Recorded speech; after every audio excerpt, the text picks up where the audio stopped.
Welcome into this impromptu special roundtable meat of the matter carnivore community collaboration. Firstly, we are going to be talking about something that's, in my opinion, one of the most insidious, possibly one of the most insidious things that someone can be exposed to. Now, we've all had somebody that you know, love, or care about not get better. And, us being in the carnivore space, we've seen it as well. And my clients, my friends, my family, this is not about fear. This is about awareness. And we're going to talk about mold today. And just before I introduce you guys, I just wanted to explain how this all happened. Jessica and Brian, we've all communicated. Brian's been on our podcast quite a few times. He's part of the carnivore community worldwide. Follow them. And Jessica at the Christian Health Collaborate. What is it? What is your Christian Health Collective? Yeah. I can read, really. We actually recently had a podcast, and although we've all talked about our diets, this is something that that led the direction where Jessica and I started talking about mold, and Brian sent a message saying, if you ever want to do a podcast or have a chat about this, he's probably, I believe you're part of the construction side, Brian. You've seen it from the construction things. Yes, not many people realize that it's what I describe as building sickness. Okay, so the building itself is actually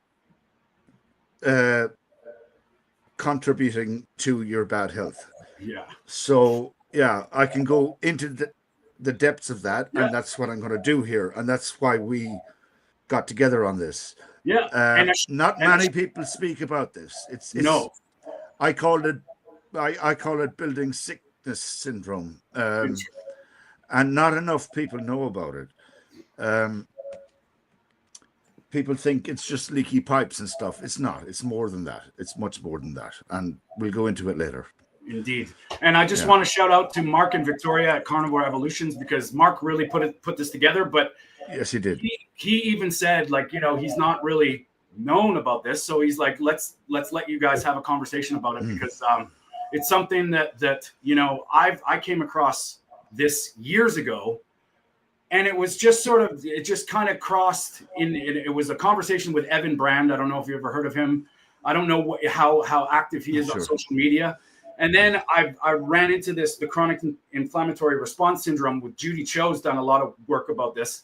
And, all of a sudden you start relating these things to your life. So Jessica, maybe you can talk about, we just scratched the surface last time we had a talk. So maybe you can sort of lead us up into what you've found and seen and what you're actually doing right now. And I think we got Angela. So we'll just invite Angela on, and we'll get to it. Hi, Angela. Hello. How are you all? Great. Thanks for coming. Absolutely. Thank you for having me. Hi, Angela. Before we were just about to start Jessica's experience into this topic we're going to talk about today, mold, and Victoria and Mark basically put this together to say that you've had your experiences and your things. So we're, even though we're all part of the carnivore community, so to speak, this is deeper than that. So we're going to get into the awareness of it and from all of our experiences. And we were just leading off with Jessica. She's actually dealing with something right now. So Jessica, if you don't mind, Angela, thanks for coming. And we'll just hear what Jessica has to say, and then we'll get to you as well, because I've heard you've had some experiences. Absolutely. And I'm also a practitioner, so I work a lot with a lot of these difficult cases. And it's amazing how similar we all are when it comes to mold, but we just don't know it. Yeah. Exactly. All right. So I want to talk about it, Tony. And like I said, this is not about fear, because once you start hearing this stuff, you may find this relates to your life. And there's going to be certain things that, obviously Angela's going to, if we're dealing with this, there's ways to know. And it starts with the awareness. It starts with the possibilities, because we may all be exposed in some way, shape, or form. So Jessica, let's what are you dealing with right now? What's happening? You're very echoey, so there's a reason. My little guy, so I have 3 kids, and obviously my daughter was diagnosed with intestinal failure. My second born was born at 29 weeks. And I keep having these complications, even though I've been healthy my entire life until I got pregnant the first time. So I'm thinking, it's autoimmune. I go to functional medicine doctors. They say, just cut out these foods, take all these pills. They do tens of thousands of dollars worth of blood work, like enough blood to just drain me completely.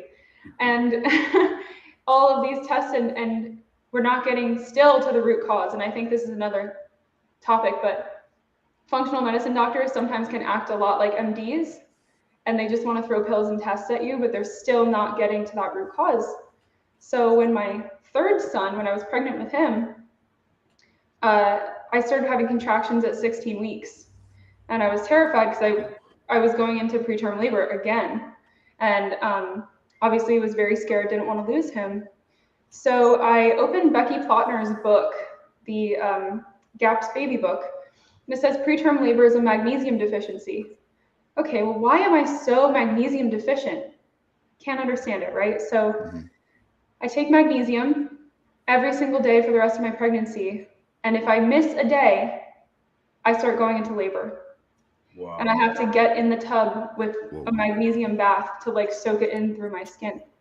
So I was able to make it to term by doing no plant GAPS, which is carnivore, that specific protocol that we use for my daughter, and taking magnesium daily, which I should have plenty of magnesium just from the diet alone.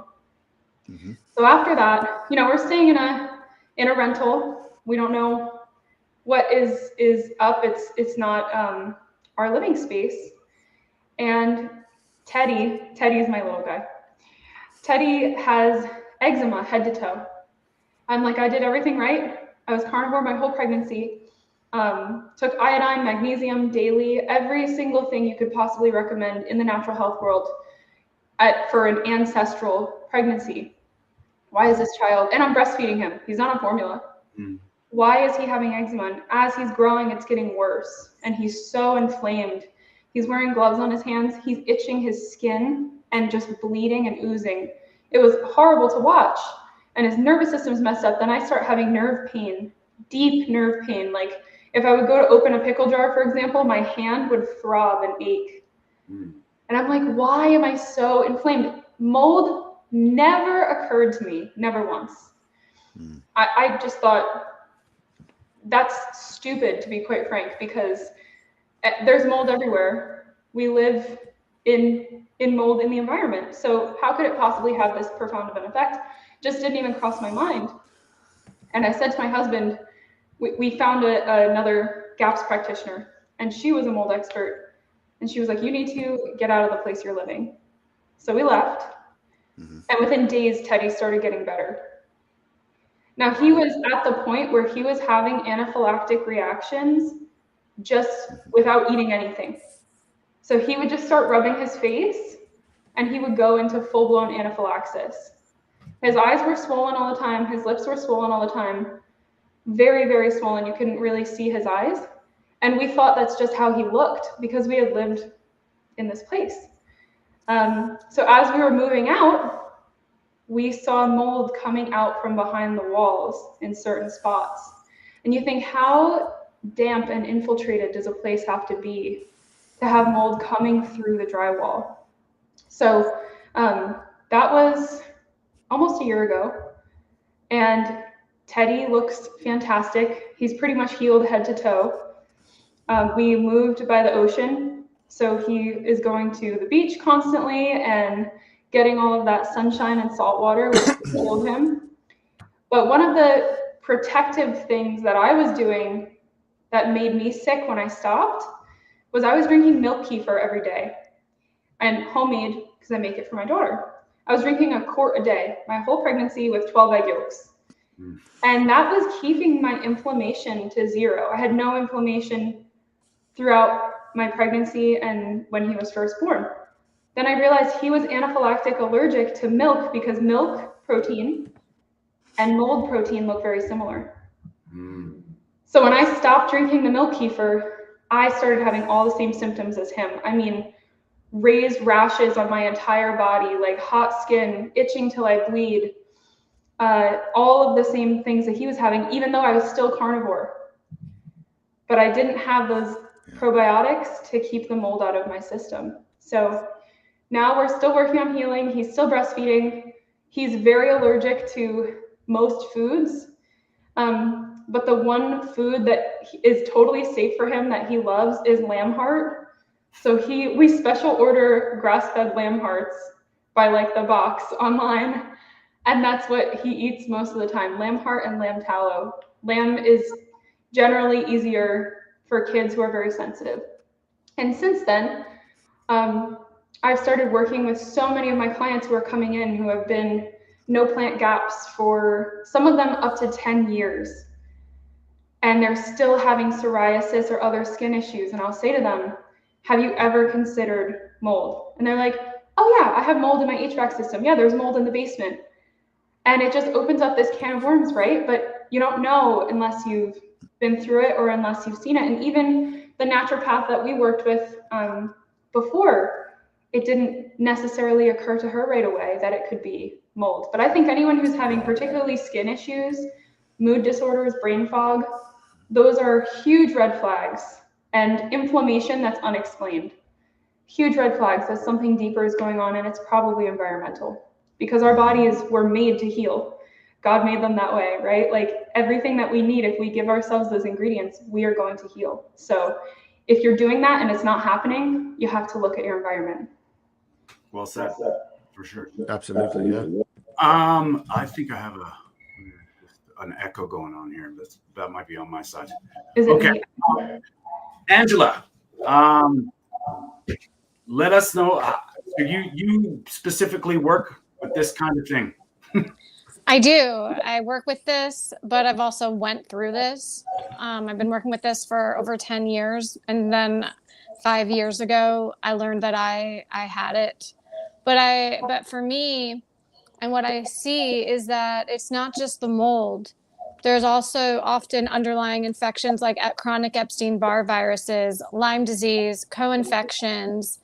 And then there's also something that a lot of people don't realize, and actually I'm currently dealing with this right now, is that mold can actually grow in your mouth.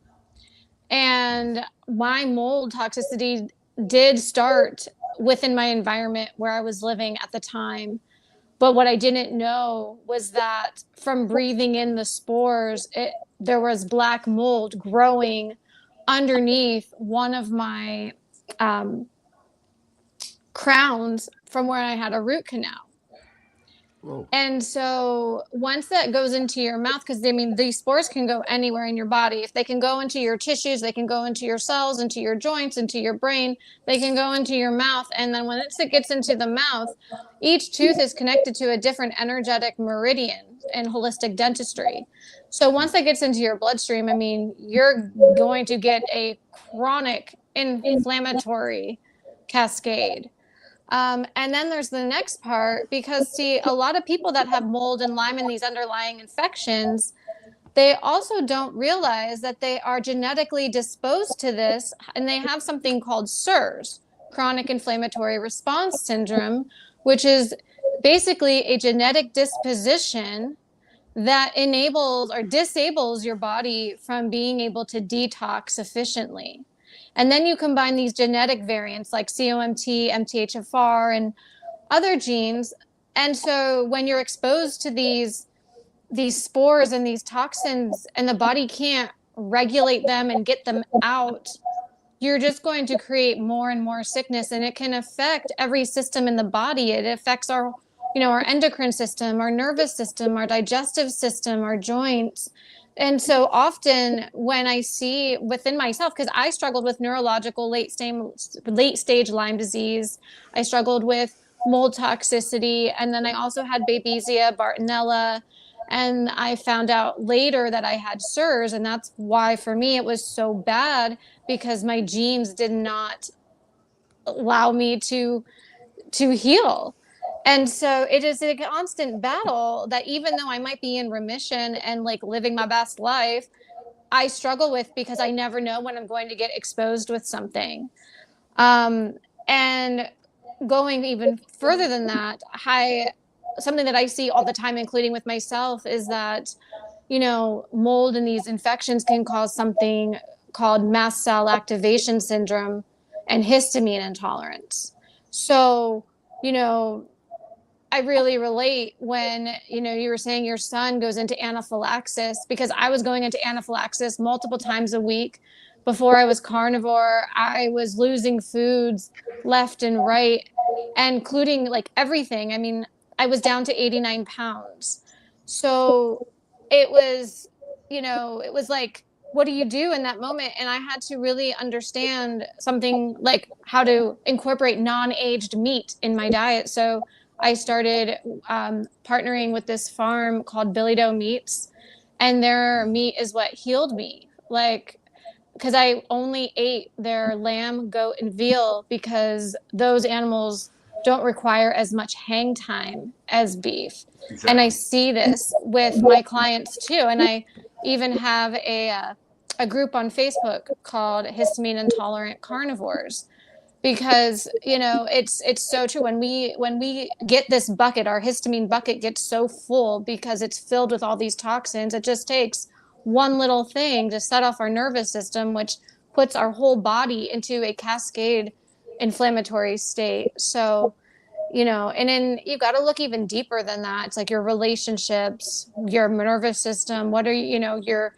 mindset, what it's not just what we're eating, but it's what we're thinking, it's what we're breathing, it's what we're doing. And so, like, healing is not linear, and it takes a lot of different steps to reduce that toxic load so that the body can heal. Exactly. Yeah, I feel it. And before we touch with you, Brian, this is the other thing about all this is that you can be living side by side with somebody, and somebody could be having severe issues, and Yes. not feel a thing. And that's That's where right. you know, people get into that. Well, it works for me, it doesn't for you. Like this is how every body is different, and where we're at, there's triggers, and there's accumulations, and this is why it's so insidious, because it's out of most people's scope of awareness, where it's all connected. And you know, this is, yeah, we've all adopted somewhat of a lifestyle, but your environment plays a huge part. And this could be, you know, progressing over time. I mean, I don't know about you guys, but I've heard carnivores, like all of a sudden something is like a grinding halt, and they're not healing, Yep. for lack of better words, but they're not doing anything different. But Right. is it their environment? Is it their living space? Is it their school, their church? Like these are all buildings that we just assume are safe. And that ties you, Brian, from your perspective, when Yes. you jumped into this about the construction side of things. Yeah. Let us know where your thoughts are. Here we go, my man. Oh, you're muted, buddy. I don't know what happened. We can't hear you.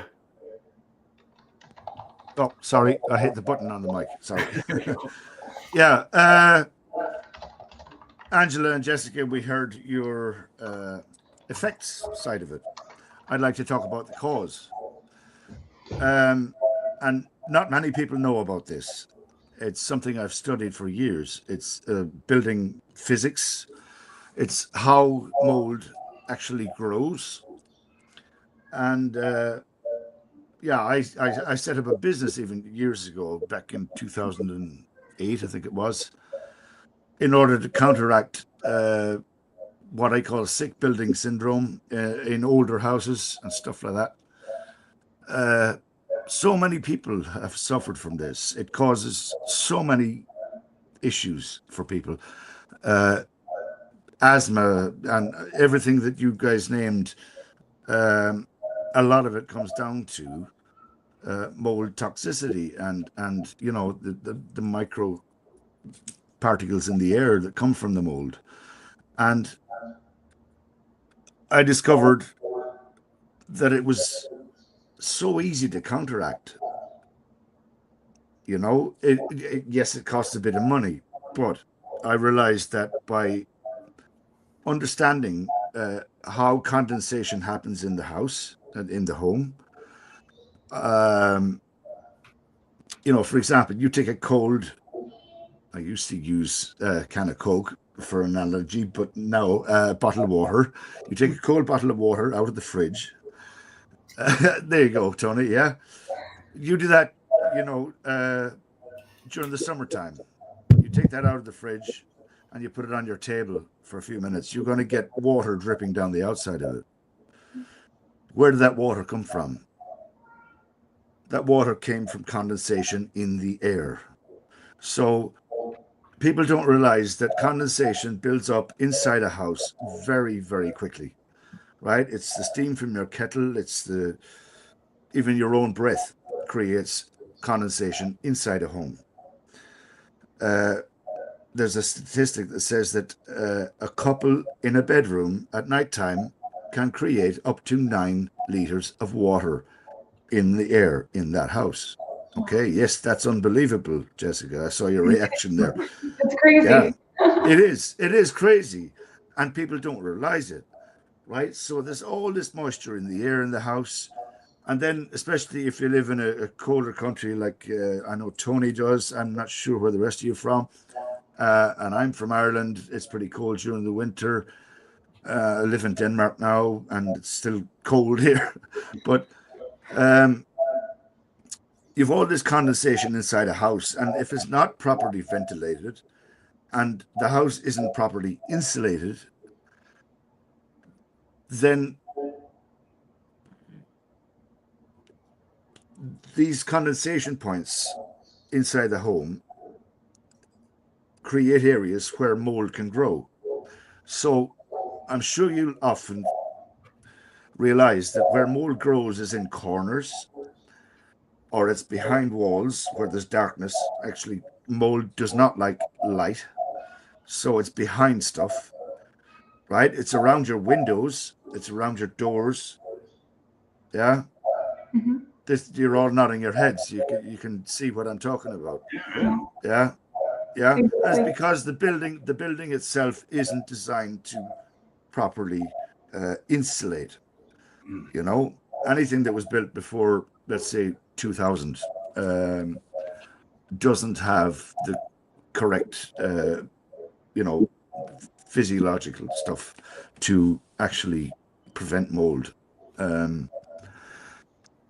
Apart from that, then ventilation would be another thing. Okay. We don't have adequate ventilation in a lot of cases. Yeah, like I said, moisture buildup inside a house will create mold. It condenses on the cold places. So if you've got single glazing, it's going to condense the whole window. If you've got double glazing, it's going to condense around the edges. Yeah, because that has a metal strip in it, and that's a cold bridge. What I call a cold bridge. Well, not me, but yeah. So yeah, I have studied every single viewpoint on this, and I know exactly where mold is going to grow in your house. I know exactly where you should insulate, ventilate, and make your house healthy. And, it's only since Mark brought this up with me. I made a comment, I think it was, on what was it, your live maybe a day or two ago.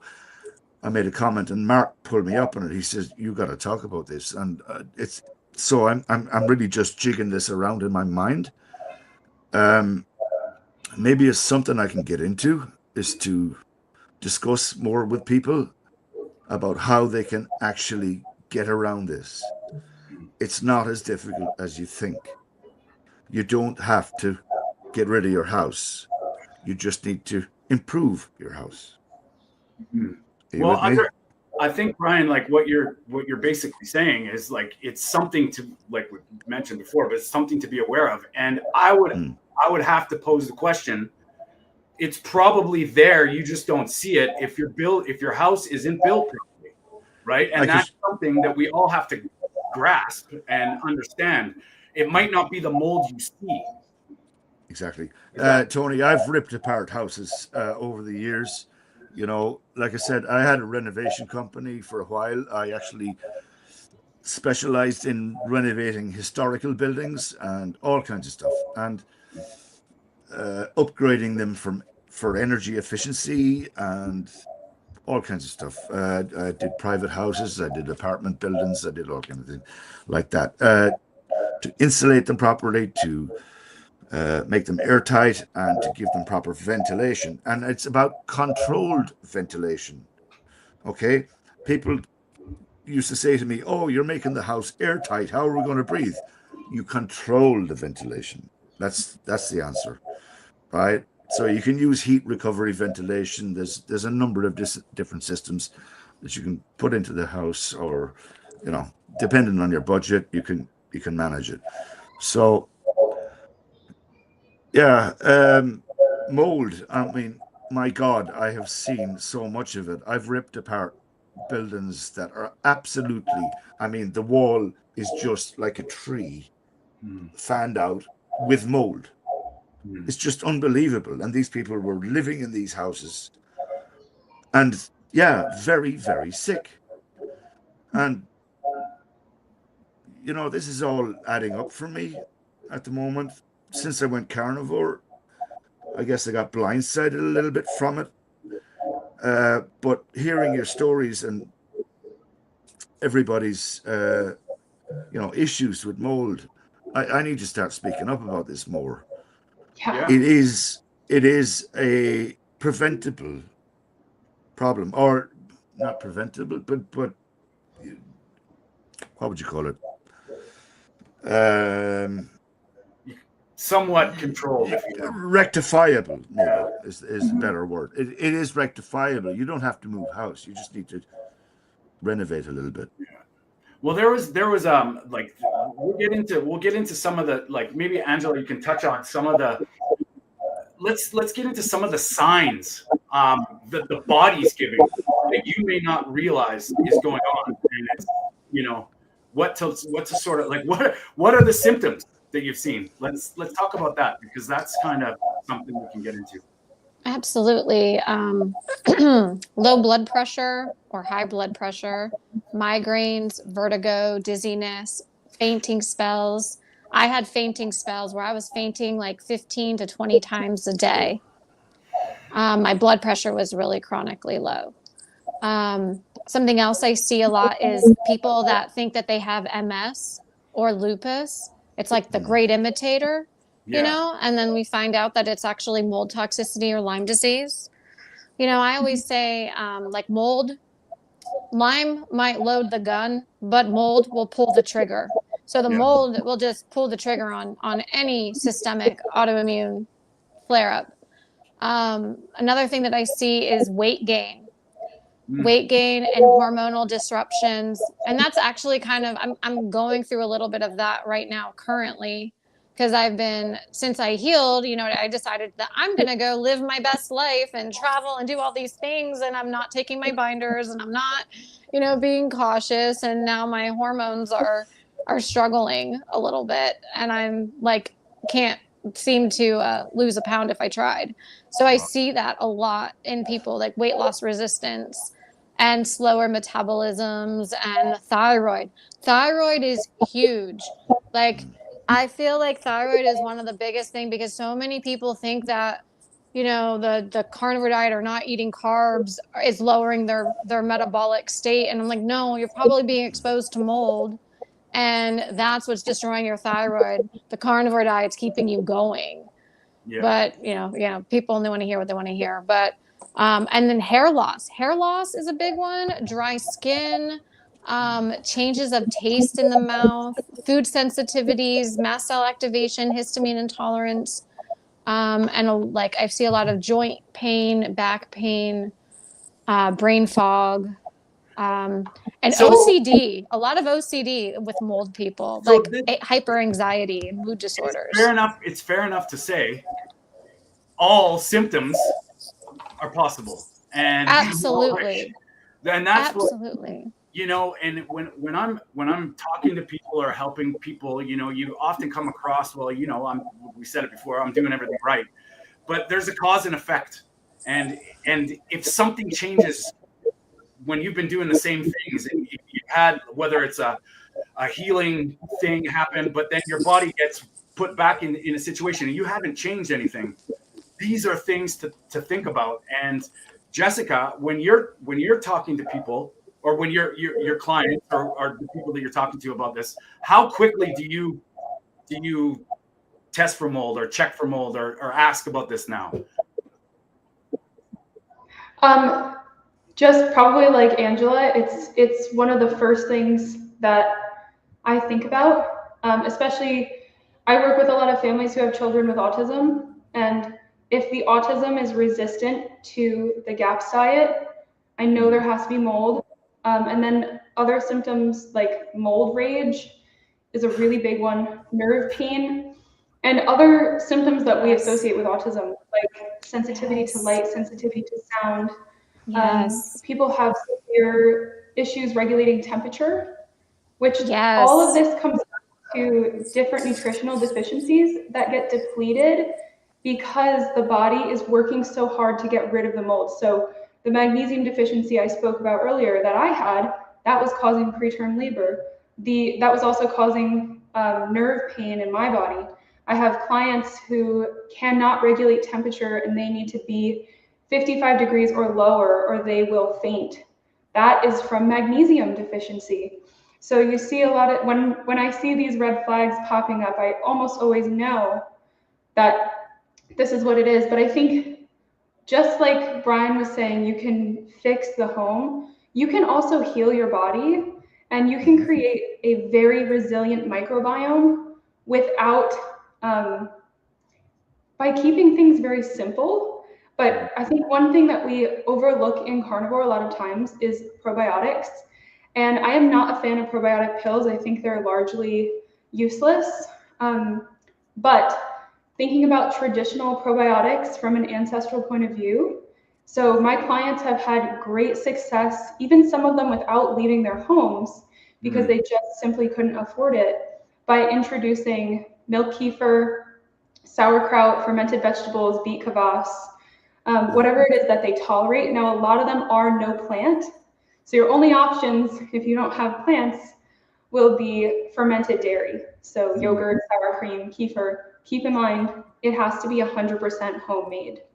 You cannot buy this stuff at the store and see the same results. And people who are this nutritionally deficient, they need organ meats. They are not going to be okay by just eating muscle meat. They need liver, they need heart, they need kidneys. The DOA or DAO enzymes that are made in the body that break down histamine, that's coming, you can get a tremendous amount of it by eating kidneys. So there are these really specific things that can be done to help mitigate those effects, build the body back up, and you can also eliminate Lyme and all of the co-infections that are present in the body. They're living there dormant in the microbiome because they're living under biofilms and nothing has pushed them out. So when you introduce these very powerful probiotics, and many of us have to go very slowly because of mast cell activation syndrome, when you introduce these powerful probiotics, they break down the biofilms and those infections come out and leave the body and they never come back. You can completely eliminate Lyme, you can completely eliminate Babesia, you can completely eliminate every single co-infection that you can think of, and the treatment path is always the same.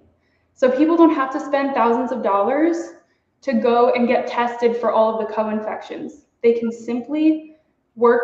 I like the no plant GAPS protocol personally, especially for mold, but obviously I work with kids who are in organ failure and kids who have really severe autism, nonverbal, 23 years old, and even adults with severe autism. So I'm a big fan of that protocol because it includes those probiotics that will break down those biofilms and get rid of the colonization of mold in the body, just like Angela was talking about. When you're colonized, all you need to do is replace those pathogens in the body with the proper beneficial bacteria. And once you do that, the mold cannot live in your body because it's been crowded out.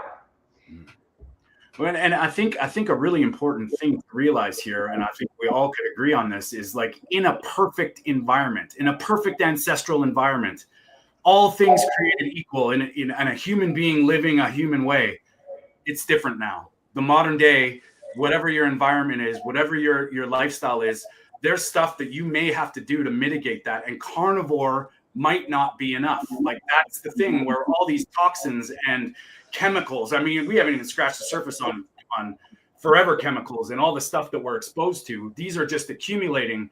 And, you know, I think the big message of this is to realize there is things that are going on that you might not be aware of that you can do to, you know, mitigate it. And I'm very thankful for both of you ladies to come on here and talk about your experiences with this, because I think this is so crazy that, you know, one person, I mean, I'm pretty sure I would go out on a whim and say everybody is exposed to mold in some way, shape, or form. I mean, I don't think there's any way around it. You're walking down in a shopping mall, Brian. I don't know how they're constructed, but, you know, how are modern day buildings, Brian?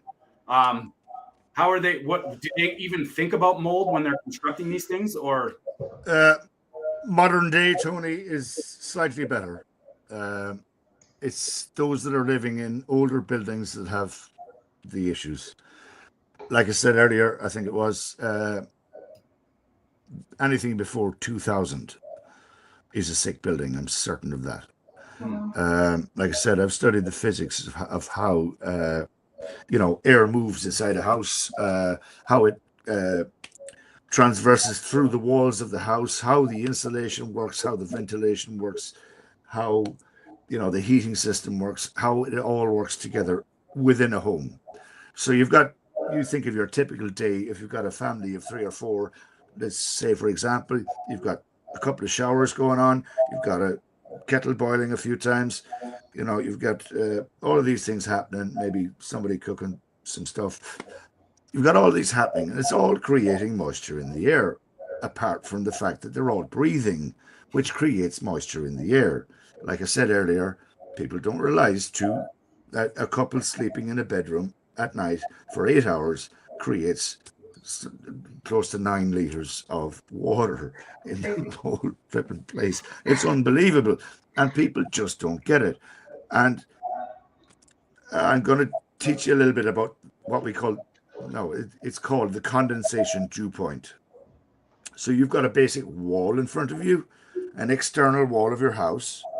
Okay, so when the air hits that wall, if it's insulated from the outside, the wall is warm. If it's insulated from the inside, the wall is cold. Okay, so if you've got some insulation on the inside, the condensation dew point is on the back of that insulation, and that's where the mold grows, and that's where we're having problems. So if you, okay? I need you to clarify this. So if you take away the wall and you have insulation, you're saying you won't see the mold. It's behind the insulation. It is possible. Yes. 100%. Okay. Yes. Yeah. Well, so that's comforting. I built a whole company around it years ago, externally insulating houses, which kept the wall warm, and the condensation dew point was outside the wall. The condensation did not happen inside the wall, and that's where a lot of people, they don't understand that. They don't get the whole concept of the condensation dew point, and it's why you've got mold growing around your windows. It's why you've got it up the corners, along the top of the ceiling. It's, yeah, I think you guys are all nodding your heads. You understand where I'm coming from here. We've all seen it. You've all seen it. Yes, but it's happened. Yeah. It's the weak points in the insulation fabric of the building. It's the lack of ventilation, taking that moisture out. Okay, so lack of fresh air. Yeah. So opening your window during the summer will do it. But during the winter, nobody's doing that. I mean, Tony, you're in Canada. Like I said, I'm from Ireland, but living in Denmark. It's cold during the winter. You're not going to do that. So especially during the winter, mold kicks in big time. And it's a simple fix in my mind.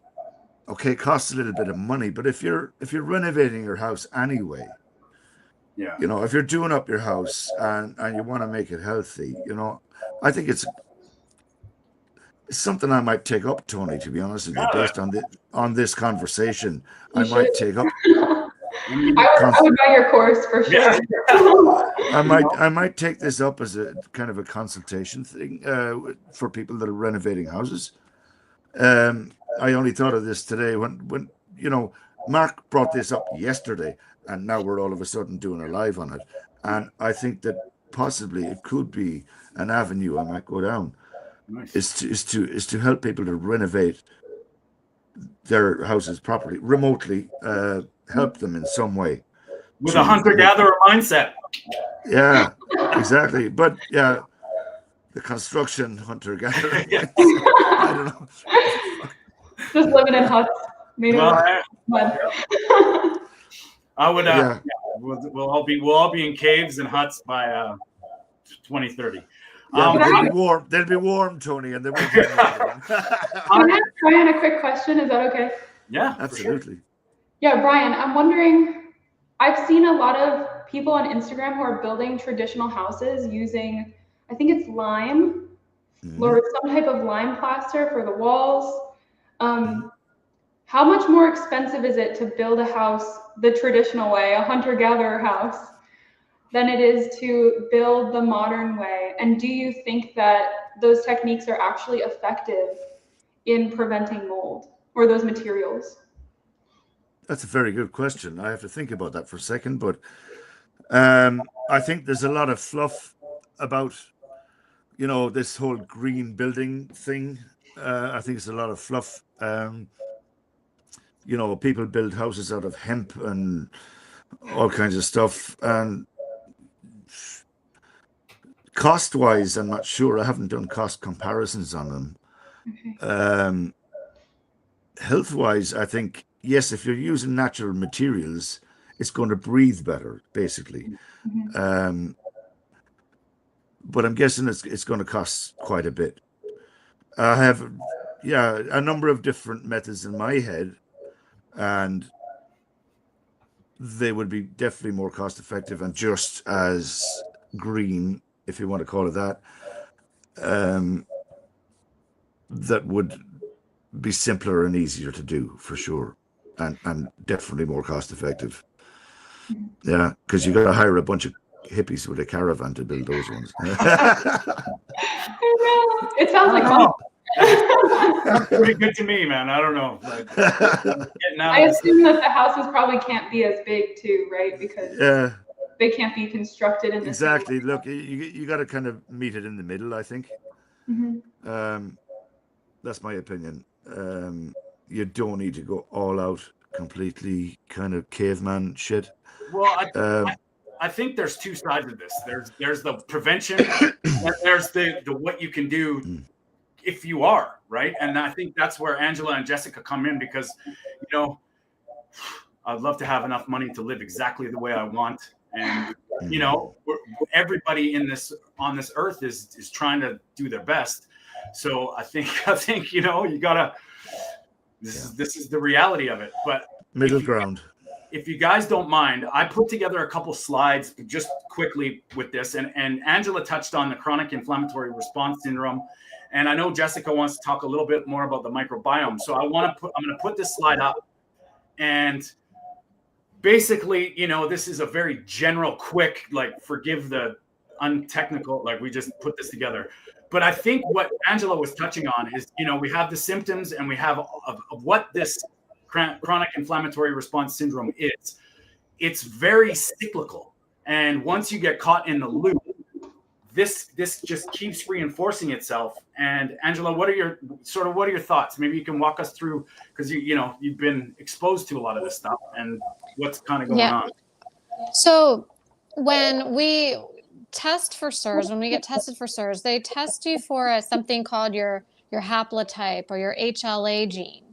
And they break it down to these different gene sequences. So you can have a multi-susceptible gene, you can have a Lyme gene, you can have a mold gene. And, those gene sequences can determine why somebody with a certain gene that has a multi-susceptible gene, that's me, I have a multi-susceptible gene. So it's everything that I'm exposed to. It doesn't have to be mold. It could be dust for all we know. It could be, I could be standing behind a Mack truck that's polluting the air. I live in Los Angeles. I feel like I'm being chronically exposed to something in this smoggy air, you know? So that causes inflammation as well. And then when we determine what gene sequence you have, then you can kind of go into how your body responds to that based on your own genetic sequence. But there are other factors we have to look at. There's cytokines. So we've got like C3A and C4A and TGF beta 1. Those are, major cytokine inflammatory markers that we look at with people that have SIRS. So, it's a whole story, right? Because like I said, I could be sitting next to somebody who's also dealing with mold, but they're going to detox much better than me because their detox pathways are much more open and much more efficient than mine. Like for me, I feel like when I got to detox mold, it's like detoxing tar out of my body, whereas somebody else might detox mold like it's detoxing water, It's just everybody has a different body, like you were saying. Yeah. And I think like if you look at even during the pandemic when they were talking about cytokine storm, you took two people in the same environment. One has the cytokine storm, we'll call it, and the other one doesn't, but they've both been in the same presence. This is the same thing when we're talking about mold, where your body matters, your environment, your ability to clear toxins, your ability to defend your immune system. And I think that's probably a very where your immune system is at and how well your body just deals with this is the other side of this, that it could be just bad sleep to one person where someone's having anaphylaxis or their guts destroyed by just the same exposure, that's where it gets nasty. Absolutely. And I think that's what's the biggest challenge is that you've got people that get well, right, and then like they go and live their life and we forget that we are genetically susceptible, and then we have symptoms again, and it just sometimes feels like a loop, like a cycle loop, because I just want to go live my life. I don't want to have to live my life in a bubble. And so, and when you're doing like we were talking about, when you're doing everything right, you're utilizing your circadian rhythms, you're grounding, you're this, you're that, but then you don't realize that maybe the hotels that you're staying in or the gym that you're going to or your new nail salon or whatever, it's like these little bits that just keep getting that. It's like these hits are like drops in a bucket, and eventually that bucket gets filled again, and then we've got to empty the bucket. Yeah, no doubt. Can I just say something, Tony? I was just looking at your graphic there. It says biotoxin exposure in the first box. Yeah. Water damaged buildings. A lot of people think that mold is only caused by a leak in the building or something like that. I think I explained it a little bit earlier on. I'm hoping that it's going to sink in a little bit more. And if anybody wants to question me on this, my handle. Yeah. Just text me. Anybody. I will help anybody out on this subject. That's great. The dew point. I love it. Exactly. The dew point has nothing to do with a leaky pipe. Most of it. Not all. 100%. It's not all to do with leaky pipes. But I'm just going to throw that in there. Is it fair to say though, Brian? Brian, like it says water damaged buildings. If you do have a leaky pipe, can you? Oh yeah, of course, yeah. Assume that there's going to be some. Yes. Anywhere you've got moisture and darkness, mold is going to grow. There you go. That's what it needs: is moisture and darkness. Now, Jessica, I know you put a little message in there to talk about the microbiome. Maybe do you want to sort of using this sort of the chart here? How does your microbiome get affected? And I think you touched on it a little bit before to sort of mitigate some of this stuff. Yeah, so to Angela's point as well, I have the same problem where I could not lose weight, and I have been thin my whole life. I've always had a great metabolism. Before I ever had any exposure to mold, I could eat whatever I wanted all the time. I was not carnivore. I was eating like Italian subs 3 times a day, just like my dad, like ate like a contractor. And then I wasn't able to anymore. And after I had my 3rd son and I stopped eating the kefir, I put 30 pounds on. And that was like unacceptable. So that's when I went lion and I just only ate meat and I dropped that weight. But the reason why we can't lose weight when we have mold exposure is because we store toxins in our fat cells. So when your body is tucking all that mold away and your body's not ready to process that because your detox pathways are closed, you will not be able to lose the weight until you open those detox pathways. So I want to quickly tell people how they can do that, if you don't mind. Absolutely. So SIRS is reinforced because the body's colonized with mold. So when you're getting those exposures, just like Angela said, behind the teeth, in the lungs, we are made of water. So inherently, there are parts of our bodies that are going to grow mold. We all have dew points. Yeah, we all do. Yeah, very funny. Okay. So if you have a microbiome issue already and you are not in preventative mode, you will be susceptible. Or if you're not someone who has very strong mitochondria, working out a lot can also be a good preventative measure. Anyway, a lot of issues with mold are actually coming from the inside. So once we get colonized with mold, the mold is acting in our bodies and we can respond to our own microbiome, which is why when we eat the high histamine foods, the mold that's inside our body is reacting to those foods and causing us to have histamine overload. It's not necessarily the food, it's that our histamine bucket's already full from our own microbiome. So the mold wants to be fed sugar. Yes. Sugar, just like Hey, there we go. Yeah, I think we can all agree. So when you have mold toxicity, you want sugar. I was eating 2 pints of ice cream a day, and then my husband and I would split like 12 cookies, and I would still want more. And that's not me. It was the mold. And when we got out of the mold, that stopped immediately overnight. The mold didn't want to be fed anymore. So when you leave the environment, you begin to eliminate the mold in the body, you can very slowly start to heal the microbiome. You want to open up your detox pathways. What are your detox pathways? You have 4. Your lungs, your kidneys, your bowel, your liver, okay? If you're constipated, your detox pathways are shut down. You need to fix that. How can you do that? So you're gonna stay low histamine because we don't want to be overflowing that bucket and keeping that inflammatory cycle going. Castor oil packs right over the liver every single night. That's going to help to get the bile flowing through the liver, and it will help with constipation as well.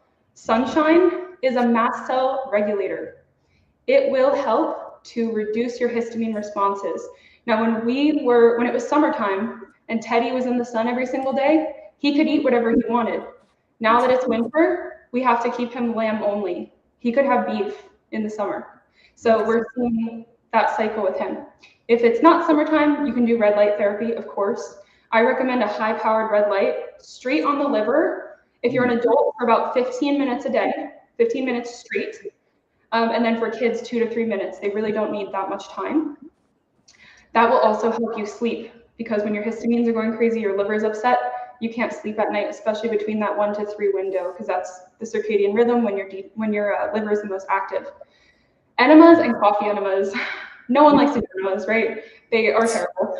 But I have children with autism that I work with that they're doing enemas 4 times a day. And sometimes they're getting nothing, and sometimes they're getting hard biofilm that looks like bark coming out that has been stuck to the inside of their colon. Now you can imagine that that's where all of these pathogens are living and thriving. So if you continue to do those enemas, homemade enemas, not fleet enemas or medicated enemas, you can open up those detox pathways, and it also will help the bile from your liver flow. You can sweat if you're able to. Some people's detox pathways get so shut down that they're not able to sweat. Sauna is dangerous if you can't sweat. Grounding, obviously. And then magnesium, clay, Epsom salt baths. That's going to help open up the detox pathways and also replenish some of what you have lost. And then the foods that I always recommend people start to introduce. Now I'm talking like drop by drop. Some people can only tolerate a drop or two of these foods before they start to have reactions. So meat stock, which is made quickly, right? It's low histamine. We're not going to cook it 72 hours. You will have anaphylaxis if you do that, especially for someone whose gut is very permeable. So a drop of meat stock a day, and lamb is a great thing to start with if you're someone who's very reactive. Fermented dairy, a drop of the homemade Traps yogurt. 24 hours fermented, no lactose. Absolutely no lactose, because then you're feeding the mold and you're making the issue worse. Farm fresh eggs and iodine. And of course, all those things are introduced very slowly too, but once you build up on all of these foods, you're going to push the pathogens and mold out of your body and you will heal, you will feel better. For me, when we were living in the mold, when I first started the yogurt, I was like, I don't take it easy on myself when I'm doing detox. With my kids, I'm very careful, but with me, I'm like, let's just plow through this, we're gonna get it done. So I drank a quart of the yogurt every single day for a whole week. And I woke up, I took 4-hour naps every day. I woke up on day 7 and I felt like Spider-Man. I didn't do anything, I had energy, and it never went away as long as I kept up with it. Wow. So these are the things that you can do if your detox pathways are shut down, if you're concerned, if you're still having inflammation. You can see I'm still having inflammation because I'm still breastfeeding Teddy, so I can't eat high histamine foods or he starts having reactions. But as soon as I'm done breastfeeding, that's exactly what I'm going to do. And for now, sticking to keto has mitigated a lot of the effects for both of us, but also keeping both of our detox pathways as open as possible. Cool. Yeah, well, that's, you know, the experience says a lot. And I think we all we've all heard it. We get wrapped up in, there's no study, there's no science. This is not stuff anybody can study. You can know that there's facts, but I mean, everybody's case is going to be different. Angela, when you're helping people, how important is the diet in relation to, you know, like Jessica's mentioning all these things in the people that you've helped? Like, do they need to get their diet in order, or is this stuff that, what do you find? Absolutely. I mean, diet is definitely number one. And like, I have people that do struggle with severe adrenal issues, and they're coming from a standard American diet or a plant-based diet. And if I were to put them right onto a lion diet, their adrenals would just crash. So you have to find a balance, because the other thing that mold does do is it affects phase 2 detoxification pathways. So things that might be okay on a low histamine diet are actually really high in something that we call salicylates. And there's also things that are really high in oxalates, which can also be problematic with people that are suffering with mold issues. For me, it started as histamine, then it went into salicylates, then it went into oxalates. And by the time I was able to figure out what I could and couldn't eat, I was down to just eating meat. So I didn't even know there was such a thing of like a carnivore community. I just was like, well, meat is the only thing I'm not reacting to. So, you know, and then just to echo back what Jessica said, you know, I healed on a nose to tail diet, carnivore diet. I like eat everything. I eat eyeballs, for gosh sakes. I eat brain.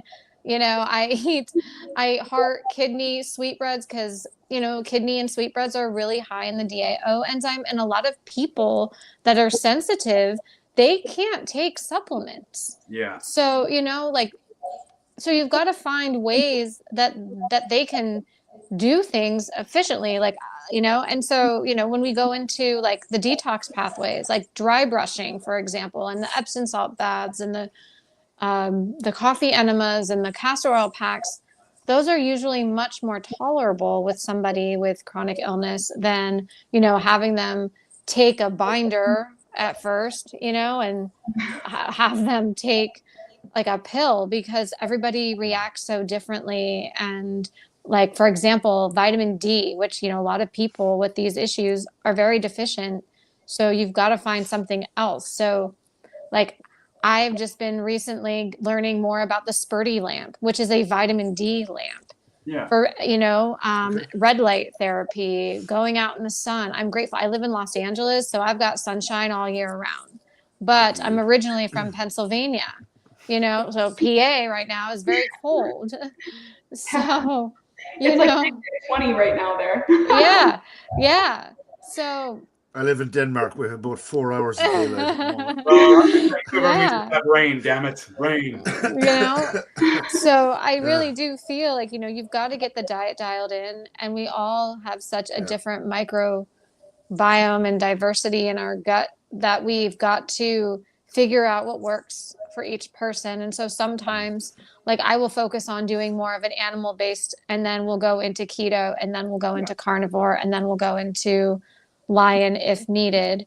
I've been 5 years lion diet plus organs. Wow. So, Cool. but the thing is not everybody can do that, because then we got to also add in, what if they have alpha gal? That's another autoimmune issue from having a tick bite, but also can be activated by mold. So you've got to figure out how to, like, there's so many things that you've got to take into consideration here. Well, I think it seems like everybody here, it's like staying close to Mother Nature as best you can. Yes, It seems 1000%. Pretty good start, right? Yes. That's been my handle all along. Yes. And also, because so what my practice mainly focuses on is mind, body, spirit work. And so, we can't get closer to our spirit than being in nature. Nature really reconnects us to our spirit. And, there is a mind body connection. And I believe that trauma also makes us more susceptible from these toxins and these pathogens as well, because trauma weakens our immune system. Trauma weakens our nervous system. We're all energetic beings here. We have a heart, right, that beats without being plugged in.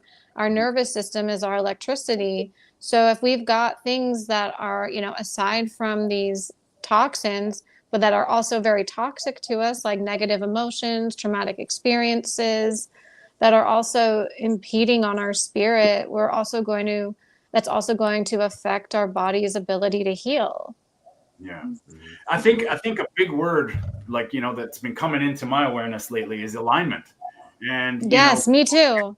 Everything that you guys are all talking about is, trying to bring your body into alignment the best you can. And, there's forces of the environment, forces of our modern day that sort of are trying to drag you out of alignment, and whatever you can do to try and get the body back into its natural homeostatic state.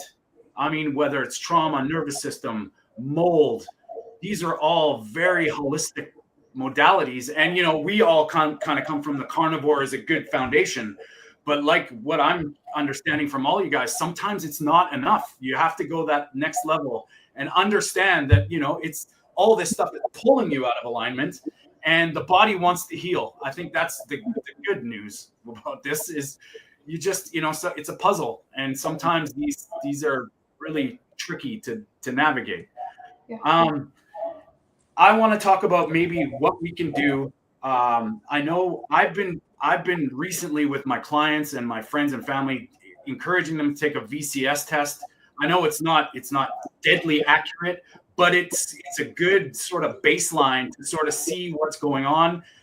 And it's a donation. It's not an expensive test. And I think there's something, value to that. And you can almost track, and I have with my clients, their numbers do change and go down with certain interventions. How do you guys feel about that? We'll start with you, Jessica.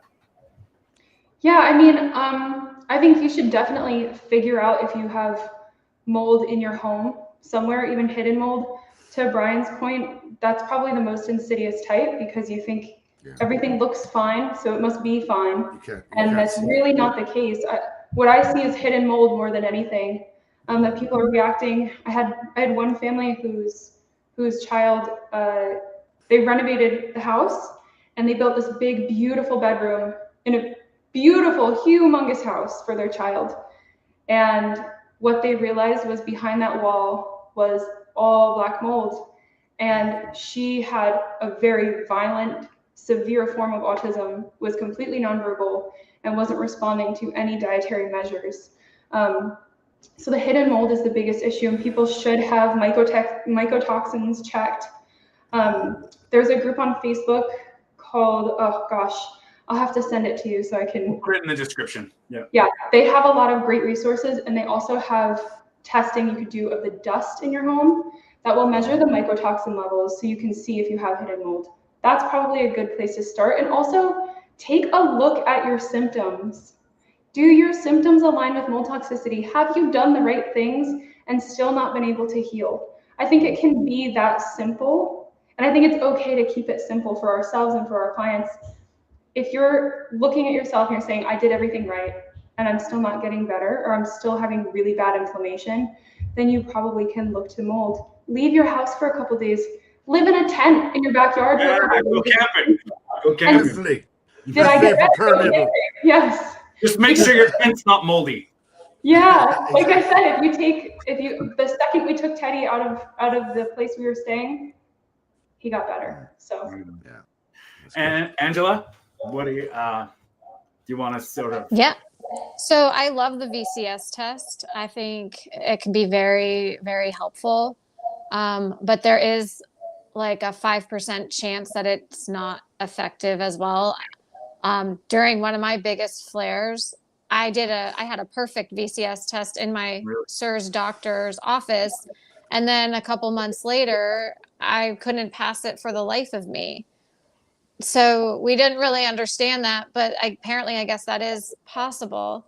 But one of the other tests that I think is also really important is the ERMI, like what Jessica was saying about the environment, but there's an ERMI test or a HERTSMI test that's also really, really great. And also a Marcon's test.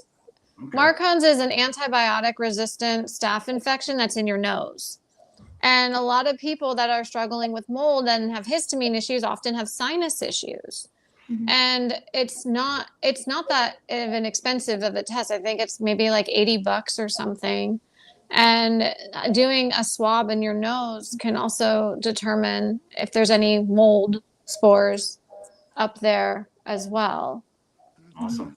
Well, we'll if you guys don't mind those things, we'll put them in the description for people to kind of reference. But I think that's a pretty good place to end it today. I'm so grateful for all of you guys coming together and coming on today, because I think this is something that's we don't talk about it enough. I don't think people realize exactly, Tony. That's what sparked my interest in this, and it can be such an easy fix.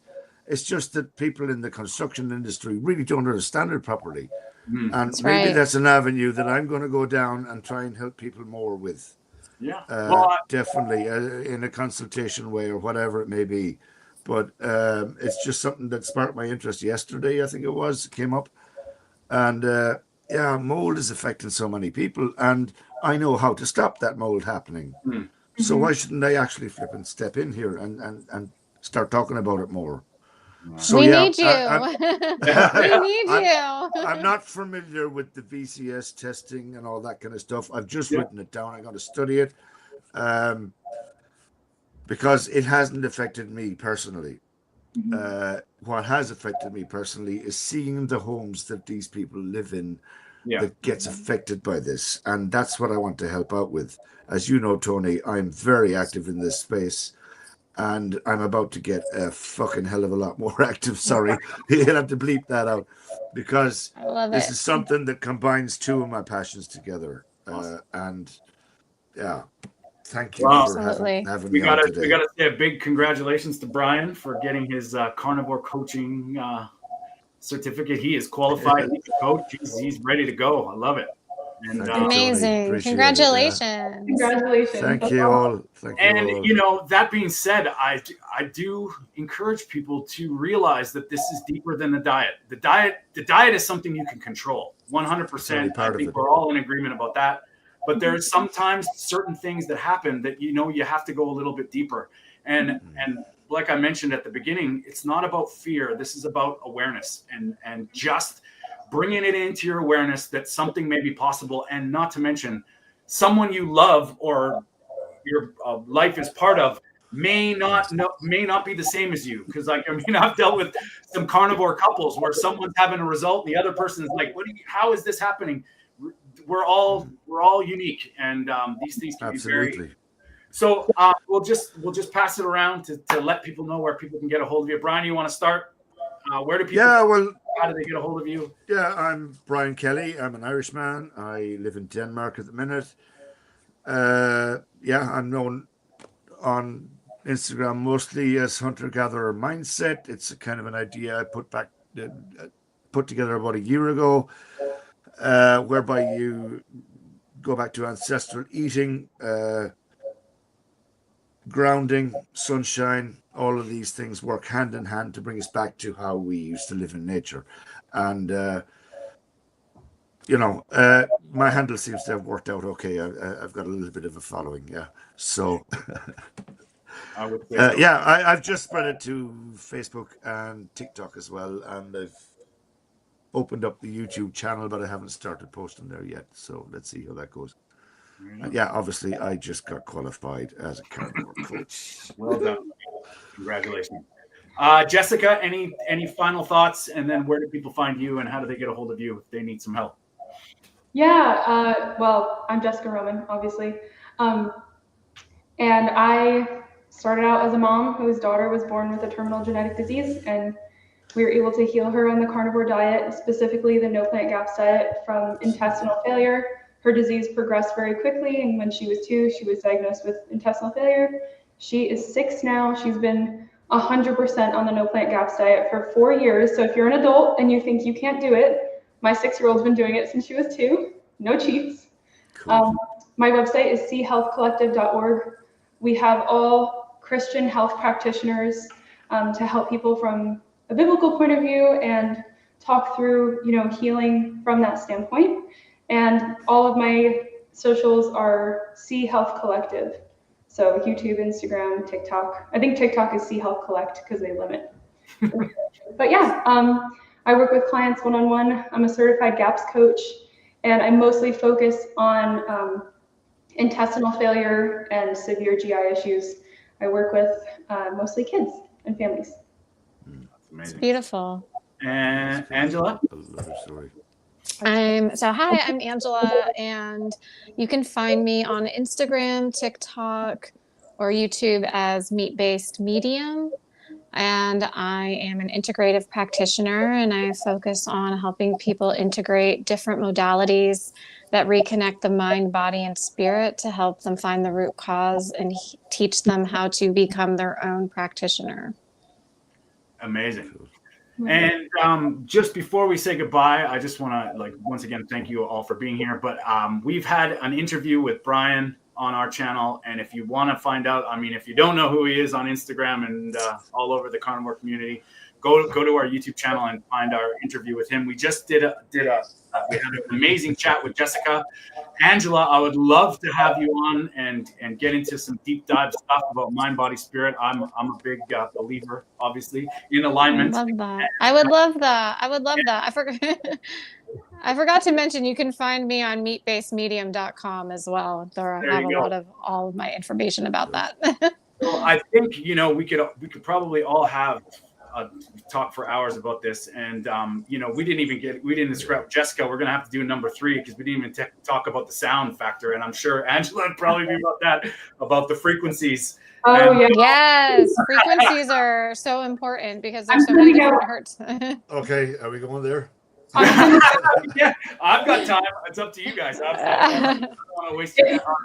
If anyone's interested in that machine that I mentioned in our interview, I'm sending out a newsletter about it because, like I said, we have to be very careful talking about it on the internet. Everything I've posted about it has been removed.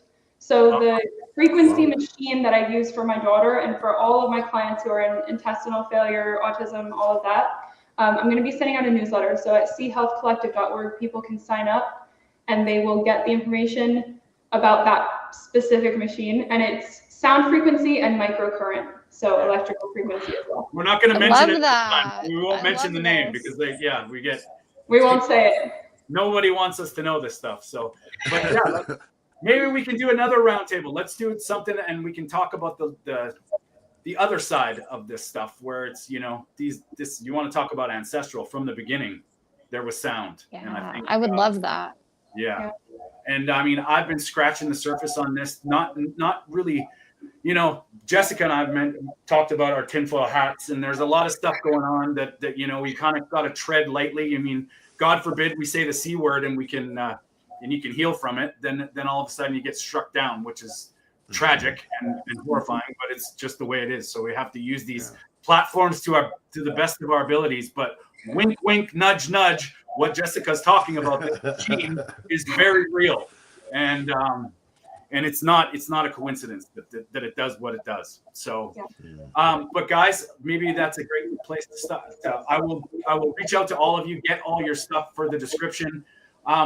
Everybody that's thank you for being a part of this. If you're live in the chats on Instagram and YouTube, but this will be recorded. And if you or somebody you know is just not healing, doesn't know where to go, they feel they've done everything right, they're just off, from being off to being hurt, this could be affecting you. And it's something to always keep in mind, especially when you're doing everything right. And it's, in my opinion, probably the most, if not the most insidious thing that you're not aware of, and that can be happening to all of us. Say something, Tony? You betcha. It can be hidden behind your walls. There you go. Yeah, Absolutely. Jessica, I see you nodding. Angela, I think I see you nodding too. And Tony, it can be hiding behind your walls. I've ripped apart buildings. I know exactly where it hides. I've done it for years and years and years. And I will say that I do class myself as an expert in where to find mold in a building. And yeah, like I said, Tony, this only came up the other day. It's something I really, now I'm passionate about, putting both of my passions together, and let's see if I can come up with a little niche, not to sell anything, but to help people. Yeah, there you go. That are you know. And before we end it, I just want to say, if reach out to everybody here on this panel. If you have questions, if you have anything that, I really appreciate all of your wisdom, everybody. It was a really good chat. Thanks for coming on. Yeah. And we will definitely do it again. My door is open. Anybody wants to ask me anything about construction physics, just DM me. Oh, I was going to talk to him after we went off live. Oh, okay. Sure. Sorry, guys. This is on behalf of the carnivore community, representing the carnivore community worldwide. Brian is a very, very big part of it. These are where carnivores have conversations, and it's real people, real talk. It's an amazing platform to just get involved. Make sure you subscribe them on Instagram and YouTube. They need the YouTube subscription. We have to get our message out as much as possible. Of course, Mark Innes, Fitness Beyond Time, he put this actually all together. Mark and Victoria do their Carnivore Evolution podcast. They do great interviews one-on-one with people, their stories, their healing journeys. And of course, the Meat of the Matter podcast is live every Sunday. We do our thing where we get together and talk about all the bullshit and the nonsense that's going on in the world. And Love it. Subscribe to everybody. All the descriptions of our beautiful guests today will be in there. And don't be silent. Let's make these things happen. Thank you all for being here, and we will see you soon. Pleasure. Thank you so much. It was such a pleasure to be here today with you guys.